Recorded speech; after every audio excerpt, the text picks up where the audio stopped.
The cold, marbled halls of the Everett M. Dirksen Federal Courthouse in downtown Chicago echoed with footsteps and murmurs.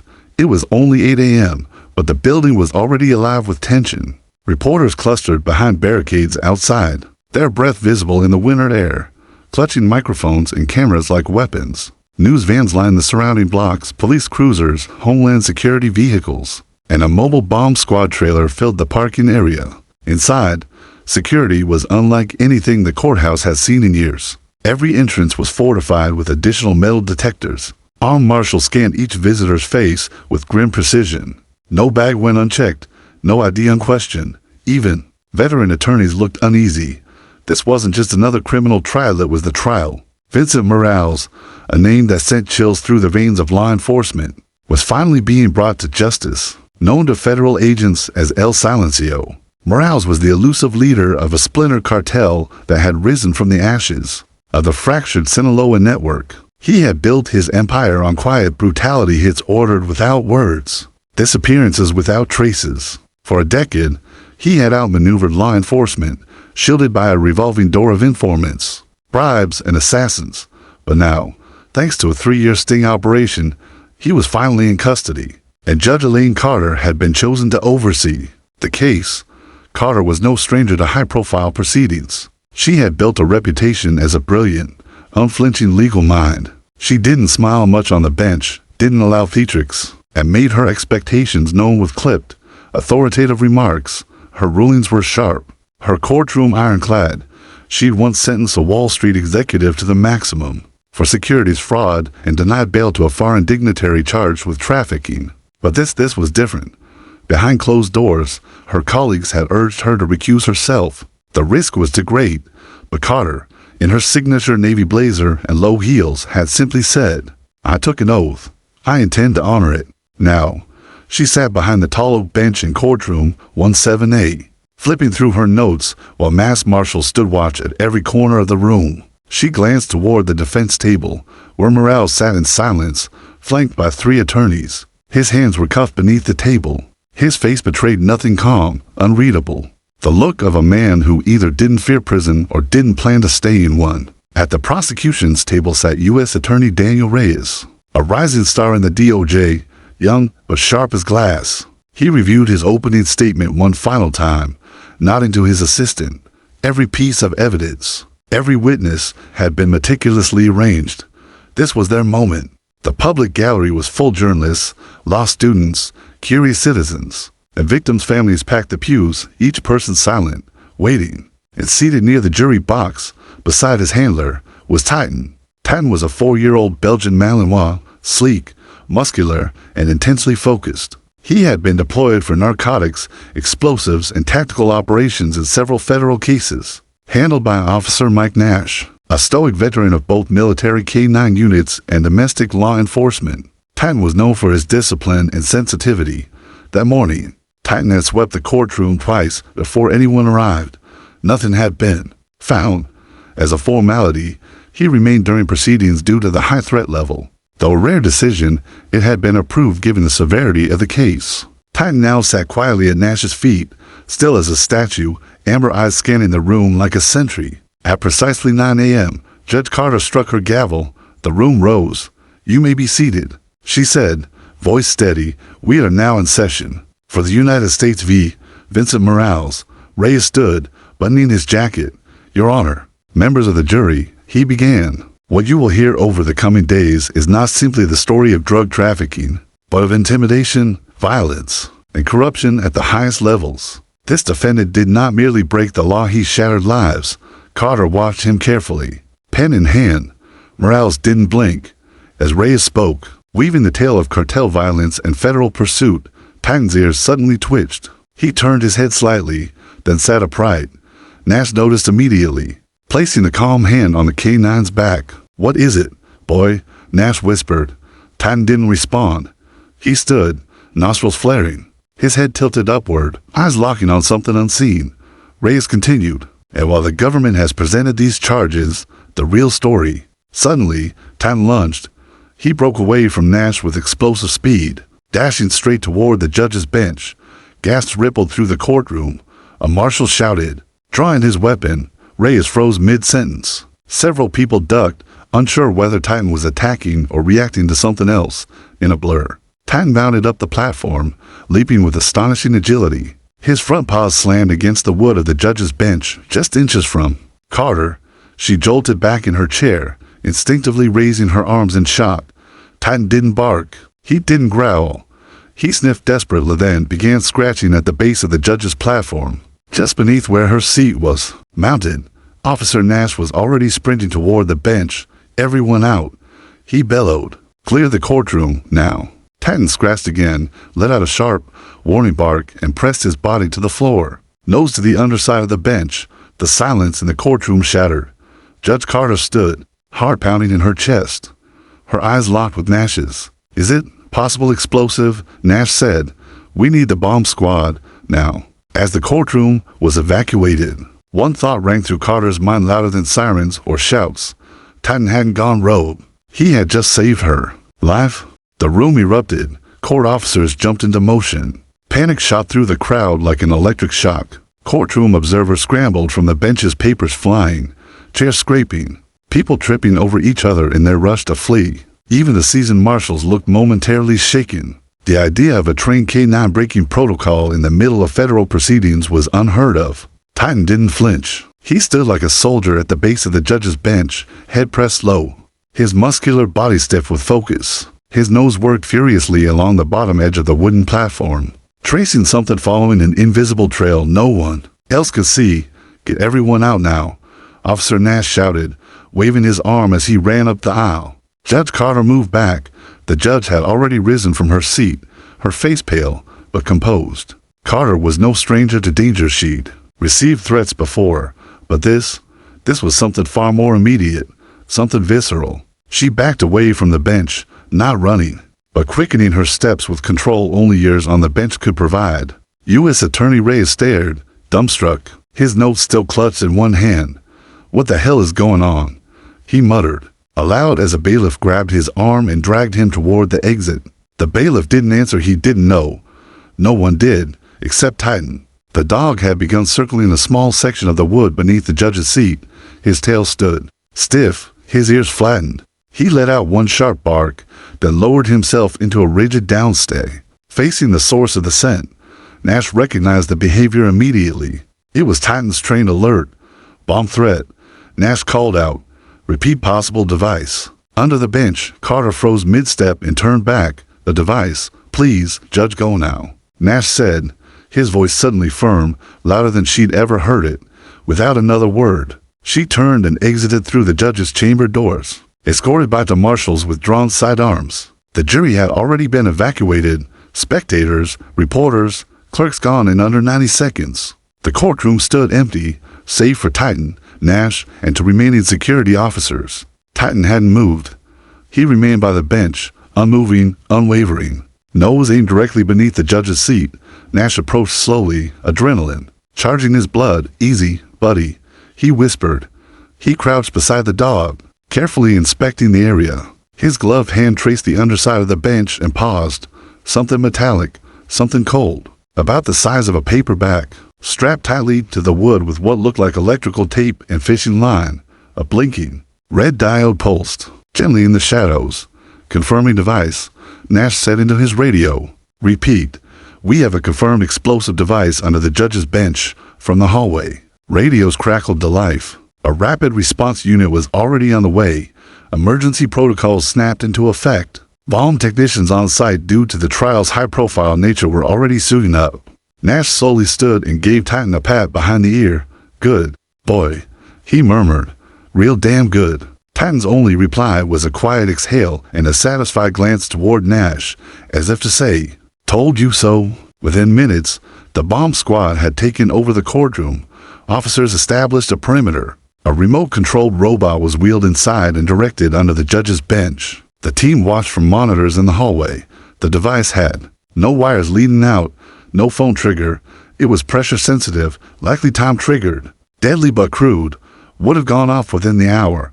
One of the techs said flatly. Judge would have been sitting right on top of it when it did. The silence that followed was deafening. From the observation corridor, Judge Carter stood watching through the glass. Her lips were pressed tightly together, her arms crossed. No one spoke to her at first. What could they say? It was Nash who finally broke the silence. "Judge," he said, voice soft but direct. "If Titan hadn't picked it up when he did, we'd be having a very different conversation right now." Carter turned toward him. "How did he know the bomb was missed in the sweep?" Nash shook his head. "The explosive was probably cold or sealed tight when we did our morning pass. But dogs don't just smell chemicals, they detect the faintest traces of anything unusual. Maybe someone brushed against the area. Maybe there was a heat shift. He picked up on something and he trusted his instincts." Carter's eyes drifted toward Titan, who now rested on the floor outside the courtroom, tongue hanging, tail wagging faintly, unaware of the chaos he prevented. "I owe him my life," she said finally. Nash gave a small nod. "Yeah, you do." Meanwhile, agents were already pulling courthouse security footage. They scanned every inch of the early morning hours. There at 5:40 a.m. a janitor entered the courtroom, alone, unscheduled. He carried a mop bucket, moved casually, then paused at the judge's bench for several seconds, too long. He exited without cleaning anything. The feed cut out 30 seconds later. Cameras had been tampered with. "He's not one of ours," a senior agent confirmed. "Fake credentials. We've got a cartel mole inside the courthouse." Carter watched the footage silently, face blank, but inside, she was burning. They had planned to kill her, not threaten, not intimidate, eliminate, but they failed. And all because of a dog who didn't ignore his instincts. A dog who knew something was wrong when no one else did. The courtroom stood eerily silent. Lights dimmed, benches empty, and a faint chemical scent hung in the air from the bomb squad's gear. Titan was no longer in the room. His work was done, but the impact of his alert continued to ripple outward, like shockwaves. At the center of it all was the device, small, handmade, brutal in its simplicity. A basic but effective explosive rigged with a digital timer. The kind designed not for widespread destruction, but for one very specific purpose: assassination. The bomb had been strapped directly beneath the judge's bench, perfectly positioned to detonate upward. Had it gone off during proceedings, Judge Carter would have been killed instantly. Others, jury members, attorneys, spectators might have suffered fatal injuries too. It wasn't an act of chaos.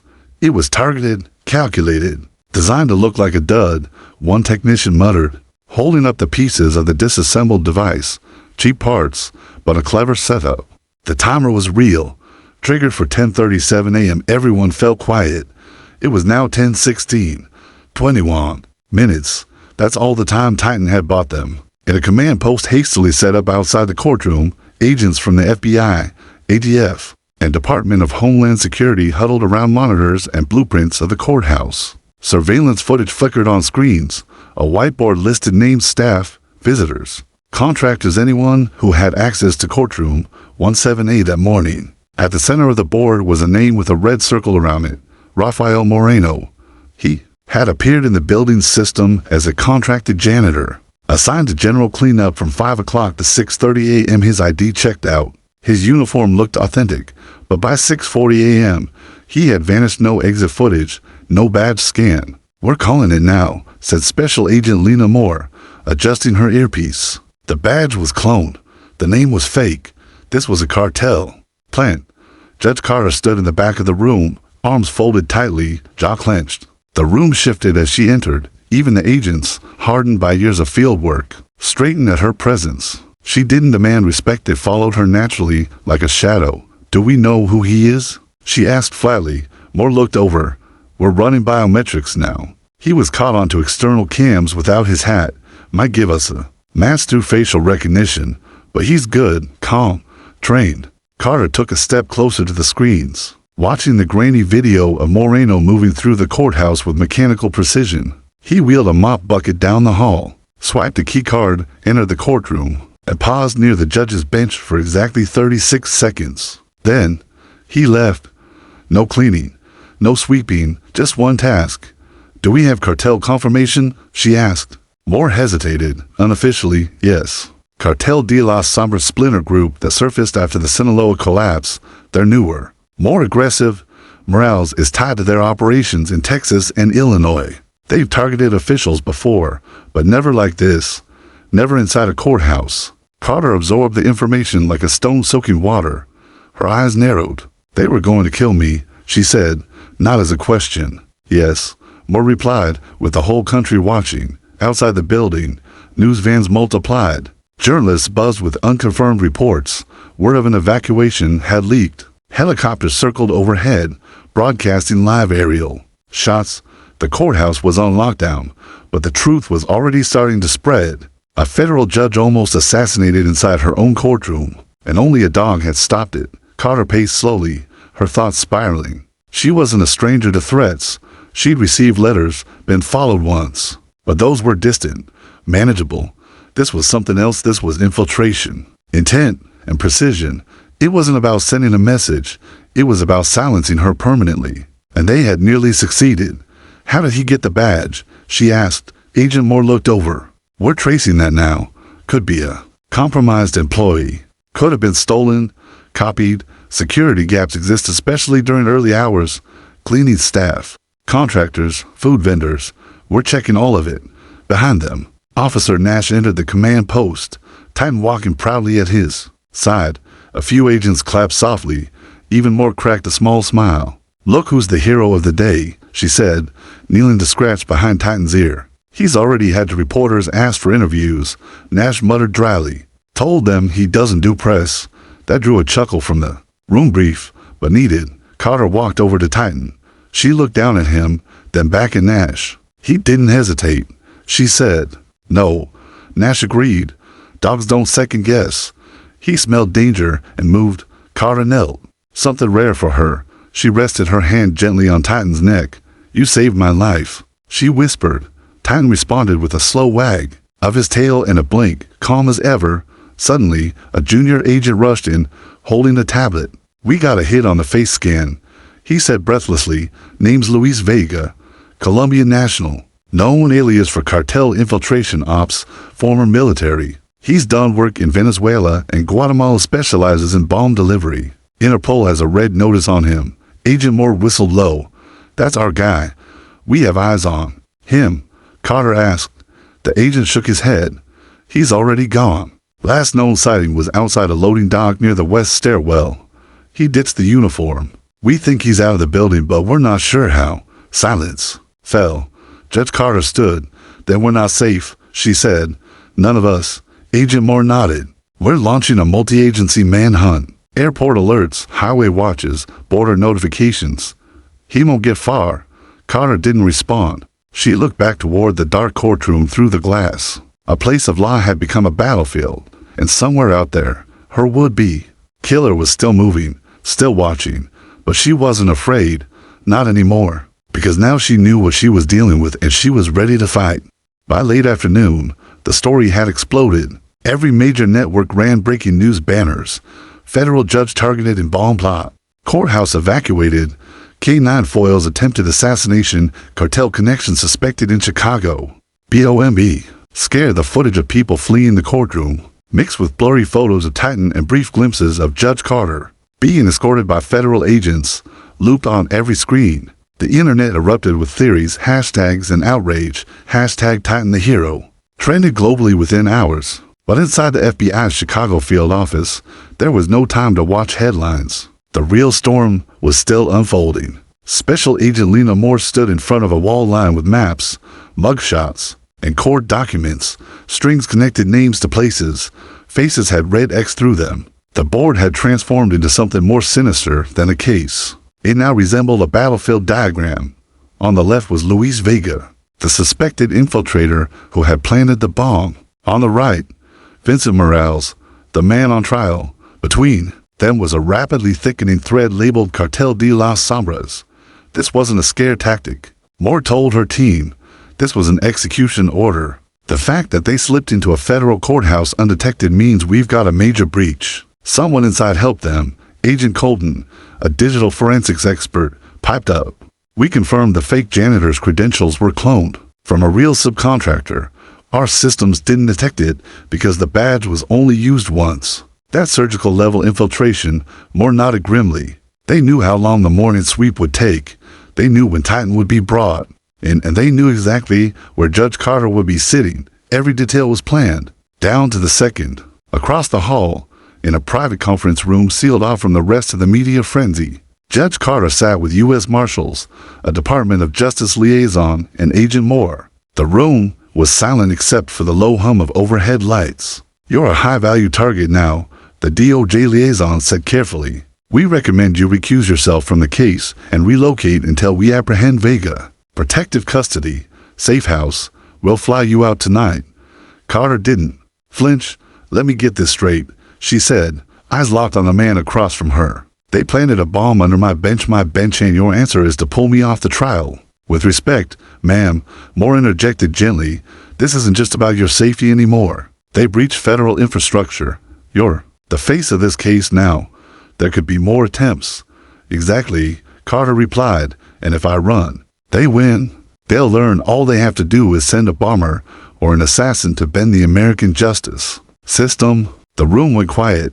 She leaned forward. "I am not stepping down. I am not hiding. And I am not handing this trial to someone who wasn't there in that room. But if they try again," the marshal began, "then you stop them again. She cut in, or I die, doing my job. But I'll be damned if I let these cowards turn our courtrooms into tombs." It was not bravado. It was resolve. Moore exchanged a glance with the others. There was nothing more to say. Carter had made up her mind, and when Judge Carter made a decision, it was ire. Outside the courthouse, candlelight vigils had already begun. People gathered with signs that read "Protect our judges" and "Justice is not fear." Flowers lined the steps. Someone had brought a stuffed dog wearing a miniature vest labeled Titan. News crews fought for any detail they could scrape together. Titan, meanwhile, was kept out of the spotlight, resting in his kennel at the police K-9 facility, unaware he'd just altered the course of a federal case.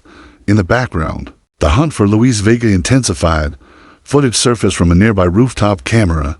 Vega, now wearing a courier's uniform, had walked calmly down a service alley, dumped his mop bucket, and vanished into the city crowd. His disappearance was surgical plan, executed with zero panic. "This guy's ex-military, maybe special forces," Moore muttered, watching the footage. "We've got a ghost." Interpol confirmed it. Vega was suspected in for international attacks. One judge in Guatemala had been killed in her car. A journalist in Bogota disappeared after exposing corruption in the cartel's finance arm. Vega had been seen near both incidents, but this was different. He'd nearly assassinated a U.S. federal judge in broad daylight and walked out untouched. The Department of Justice declared him public enemy number one before sundown. Back in her quarters, Judge Carter stood at the window, looking down at the city. From her 12th-floor suite, now guarded on every side, she could see the Chicago River winding through skyscrapers, lights flickering across the surface. She held a glass of water in one hand. Her other hand trembled slightly. The first physical sign of the fear she kept buried all day. But she refused to let it win. Her phone buzzed. A message from Nash. "He's doing good, resting. No injuries. I think he knows he did something big today." She smiled faintly. "He saved the nation's integrity." She typed back, "Tell him I'll see him in court." Because tomorrow, she was returning to the bench. Let the cartel send whatever ghosts they had left. She would still be there, gavel in hand, robe on her shoulders, and a hero's instincts echoing at her feet. The sun rose over Chicago the next morning, casting long golden beams through the steel and glass skyline. A quiet stillness lingered over the courthouse block, less from the early hour, more from the awareness that this building had nearly become a tomb. Yet, at precisely 6:45 a.m., a black armored SUV pulled up to the rear entrance of the Everett M. Dirksen Courthouse. Doors opened. U.S. Marshals stepped out first, sweeping the lot with cold precision. Then, out stepped Judge Elaine Carter. She wore her standard courtroom attire, navy slacks, a black wool coat, hair tied back in a clean bun. There was no makeup, no jewelry, just the firm expression of someone who had stared down death and chosen to return. Anyway, she didn't walk with hesitation. She walked like she owned the ground beneath her. Inside, the courthouse had transformed into something closer to a military facility. Armed tactical units guarded every hallway junction. Bomb-sniffing dogs, 3 new units brought in from Quantico, patrolled in rotating shifts. Every visitor, employee, and even federal officer underwent a full-body scan and biometric ID verification. There would be no second chances. Courtroom 17A had also been rebuilt physically and symbolically. The judge's bench had been reinforced with ballistic materials. The defense and prosecution tables had been separated with a new layer of bulletproof glass. The gallery was now fitted with retractable metal shutters in case of an attack. Reporters weren't allowed inside, but they lined the steps outside, freezing in the wind, holding cameras like shields. The world wanted to know, would she show up? At 9 a.m., Judge Carter walked in the courtroom, 17A, head held high. The packed room stood silently, prosecutors, defense lawyers, jurors, spectators. Even the accused Vincent Morales watched her closely from behind his reinforced glass enclosure, eyes narrowed but lips flat, unreadable. She reached the bench. Her hands gripped the smooth wood, the same spot where, a day earlier, a bomb had nearly taken her life. She looked out over the room. "Be seated," she said. The courtroom obeyed. "I want to make this very clear," she began, voice steady and cold as glass. "Attempts to derail this trial through violence, threats, or cowardly attacks will not be tolerated. This court remains committed to justice, without fear, favor, or compromise." She glanced toward the jury. "If any of you feel you cannot continue due to recent events, you may step forward now. No questions, no explanations." No one moved. She nodded once. "Then we proceed." Behind the scenes, security staff monitored every angle of the room from a command center to floors below. Their eyes never left the screens. Their hands hovered over emergency controls. But for the next 40 minutes, silence reigned as the prosecution resumed its case. Meanwhile, outside the courtroom, Titan arrived. He padded across the hallway in a new ballistic K9 vest that read Federal Protector. His head high, gait proud. A small ceremony had been arranged in a secure conference room adjacent to the courtroom. Not for the cameras, not for the press, but for the people who knew exactly what Titan had done. Judge Carter stepped in quietly during a break in proceedings. Titan looked up at her and wagged his tail once. "No barking in court," she said, almost smiling. Agent Lena Moore pinned a metal-shaped tag on Titan's vest. It read, "Medal of Valor K9 Titan February 6th, 2025 for unwavering service and courage." Above the Call of Duty officer Mike Nash stood nearby, one hand resting on Titan's back. "He's ready to retire," Nash said quietly. "He's done more in 1 week than most dogs do in their whole careers." Carter crouched beside the dog and looked into his amber eyes. "Tell him we're not done yet," she whispered. "Justice isn't finished." Across the city, in a high-rise suite with tinted windows and blackout curtains, a man watched the news coverage in silence. Luis Vega. He sat in a white leather chair, flipping channels. Footage of Carter entering the courtroom, images of Titan, interviews with survivors, politicians making speeches about justice prevailing. He watched it all, expressionless. His phone buzzed on the glass table beside him. He answered in one word. "Yes." A voice responded in Spanish. She returned.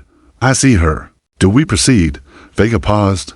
He looked at the television screen one more time. A close-up of Judge Carter's face filled the frame in flinching. "Proud, yes," he replied. "Understood." The line went dead. Vega stood and walked to the window. He looked down at the city, so bright, so unaware. He had failed once. He wouldn't fail again. Back in courtroom 17A, the trial continued with quiet intensity. The cartel's lawyers argued for mistrial, citing psychological trauma to the defendant caused by courtroom violence. Judge Carter denied the motion before the defense attorney had even finished the sentence. "Reyes." The prosecutor leaned in to whisper to his aide. "She's sharper than ever." That afternoon, a new witness was called, one of Morales' former drivers turned informant. He sat in the box, eyes downcast, hands trembling, a voice steady as he began recounting the chain of murders, drug deals, and orders. Outside the courthouse, civilians gathered once more. Some held signs of support. Others simply stood in silence. One boy held a handmade poster. "Thank you, Titan." Inside, the dog rested quietly by the judge's entrance, watching, waiting, and ready should anyone dare try again. 3 days had passed since the attempted bombing. 3 days since Titan altered the course of a federal trial. Since Judge Carter refused to step down. Since the country collectively realized something chilling. If a cartel could plant a bomb inside a federal courthouse in Chicago, then nothing was off limits anymore. The story was no longer just front-page news. It had become a symbol of vulnerability, yes, but also of resistance. Memes, think pieces, and interviews flooded social Media. Late-night hosts praised Judge Carter's courage. Children posted drawings of Titan online, often labeling him the dog who saved justice. But while the public celebrated, behind the scenes, the FBI was chasing shadows. In a secure briefing room at Quantico, analysts pored over files, digital trails, and financial transactions. What began as a localized courtroom attack had unraveled into something darker. "We've traced the funding for the device materials," said Agent Lena Moore, pointing to a slide projected on the wall. "Untraceable cash deposits through 6 ghost bank accounts, but all originating from the same laundering stream one, used by Cartel de las Sombras in 3 other countries."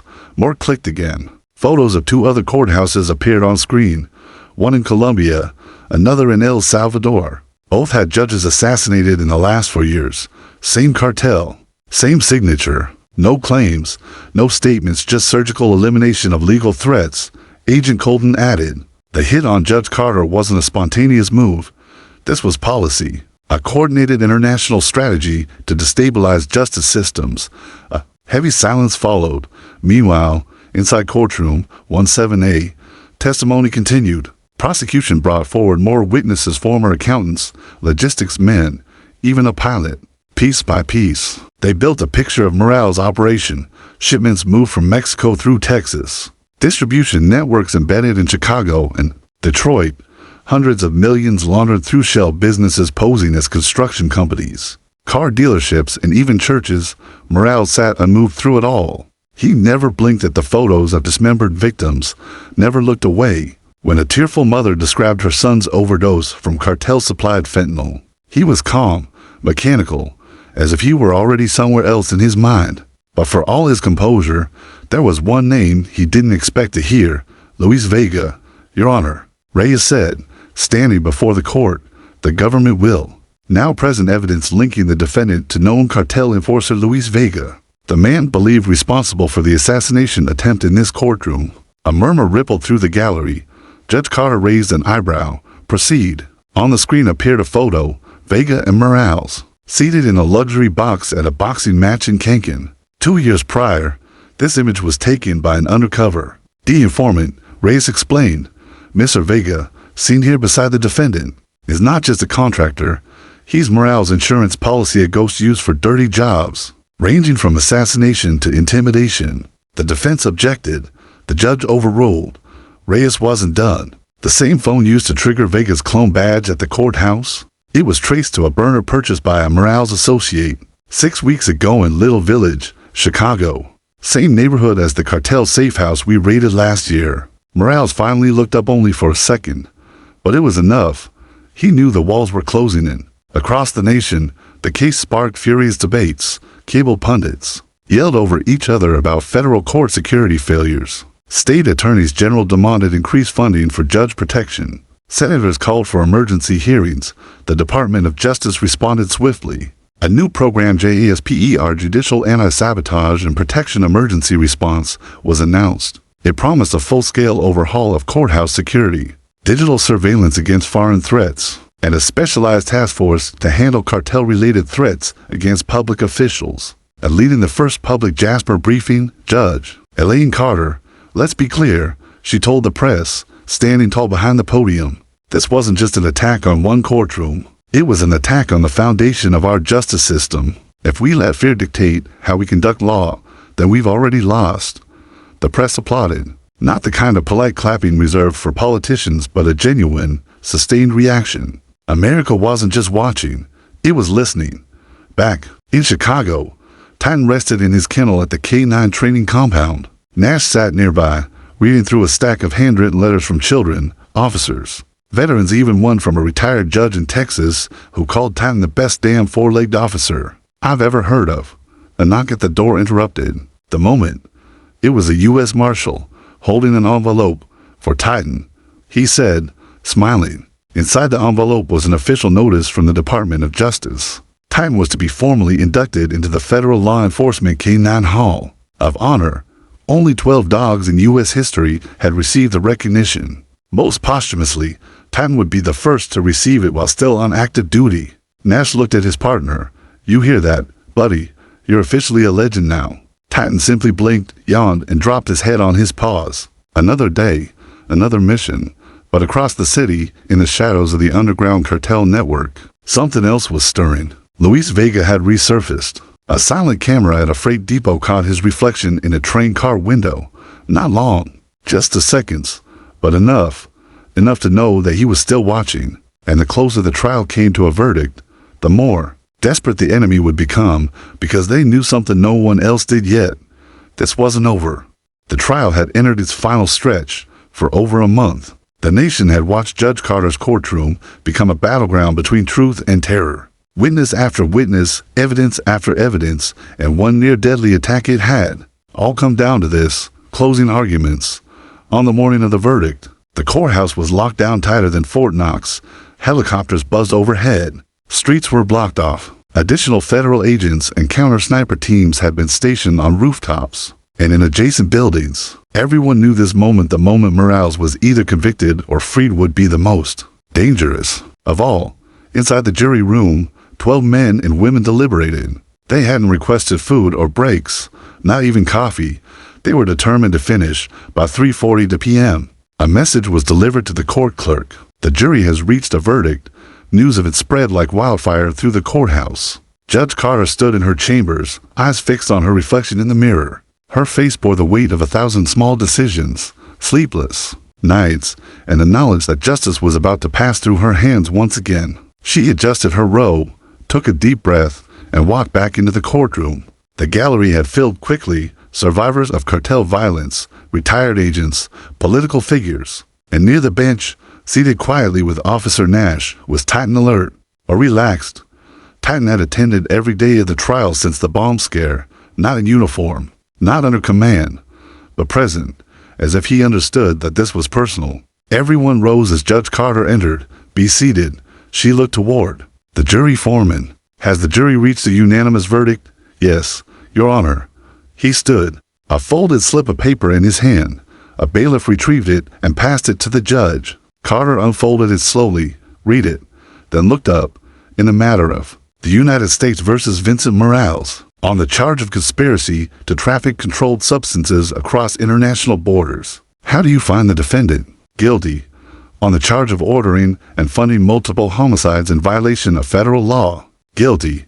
On the charge of orchestrating an attempted assassination of a federal judge." "Guilty." A collective exhale swept the courtroom. No cheers, no shouts, just relief at justice long delayed, finally delivered. Morales didn't move.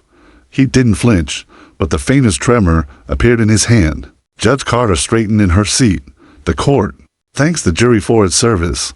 Sentencing will be scheduled for next month. Court is adjourned." The gavel struck once, but before the crowd could even rise, Titan's head snapped up. A low, guttural growl rose from his throat. Officer Nash immediately tensed. "Something's wrong," he muttered. Titan stood, body rigid, nose raised. Judge Carter was halfway to her chamber door when Titan bolted again. It was like watching the first attack on rewind. Only this time, Titan didn't go to the judge. He lunged at the court videographer. The man had been silent all trial, filming proceedings under court contract. He wore glasses, had a slight limp, and often went unnoticed. But now he fumbled backward as Titan leapt at him, barking savagely. The marshals drew weapons. Nash shouted, "Do not fire." Titan's alerting. Titan bit into the man's satchel, yanking it off and throwing it across the floor. From inside tumbled a black box. Wires. A blinking red light. Everyone dove. For cover. Device. Device. One agent screamed. The videographer made a break for the side door, but was tackled by Nash and the marshals. Before he reached it, Titan had him pinned by the arm. He didn't let go until ordered. The bomb squad arrived within 90 seconds. A secondary device twice. The size of the first was found hidden inside the camera rig, crude, but deadly. Enough to take out a quarter of the courtroom. "I knew it," Nash said, panting as he pressed his hand to Titan's flank. They weren't going to accept that verdict. Interrogation of the fake videographer revealed everything. Luis Vega had coached him. The cartel knew Morales was going to be convicted. This was a last-ditch strike meant to kill Carter, wipe out witnesses, and send a message to every judge watching. Only Titan's instinct had stopped it. Again, hours later, Carter stood outside the courthouse in front of the press.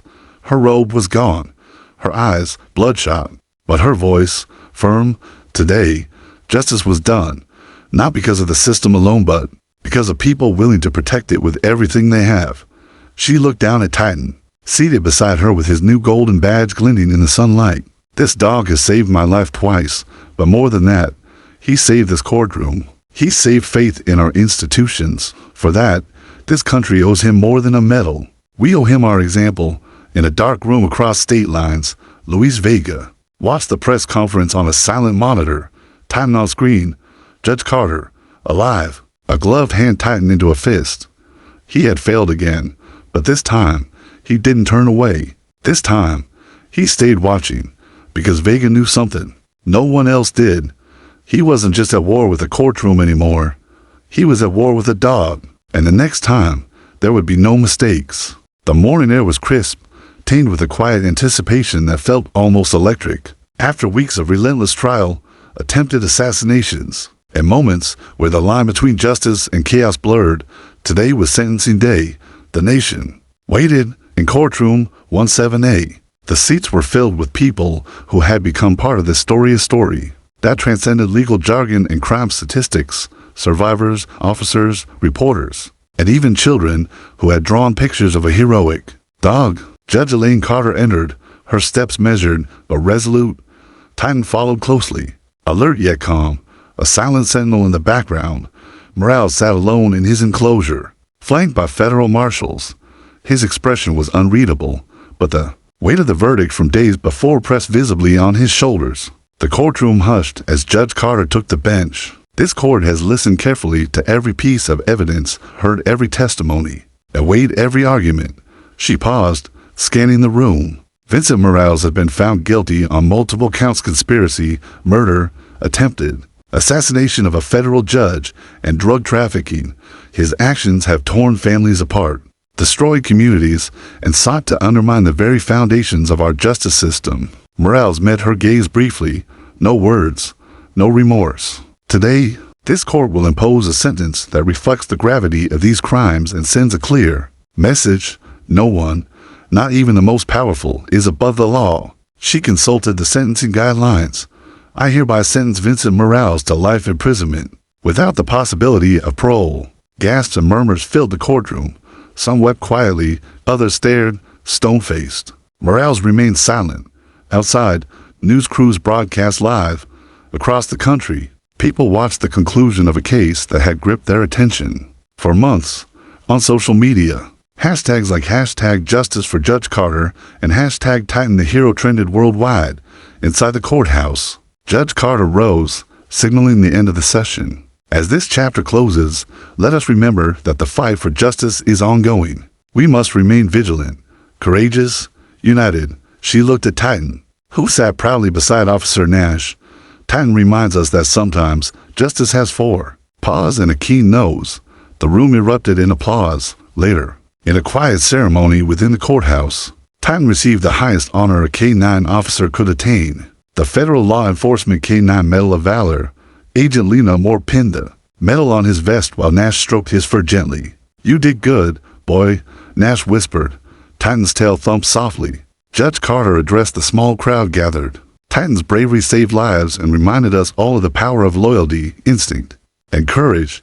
His actions upheld not just the law, but the spirit of justice. Weeks later, the public learned that the Department of Justice had launched an ongoing task force dedicated to combating cartel influence and protecting judges nationwide. Judge Carter was appointed to advise on security reforms, leveraging her experience to safeguard others. Luis Vega remained at large, a ghost stalking the shadows. But the message was clear. The rule of law in America had won a fierce battle. In the quiet moments after the trial, Nash sat beside Titan at the training compound. "You're not just a dog, partner. You're a legend." Titan looked up, eyes bright. And as dust settled over Chicago, the city's heartbeat pulsed. Steadily stronger for the trials it had endured, justice had prevailed.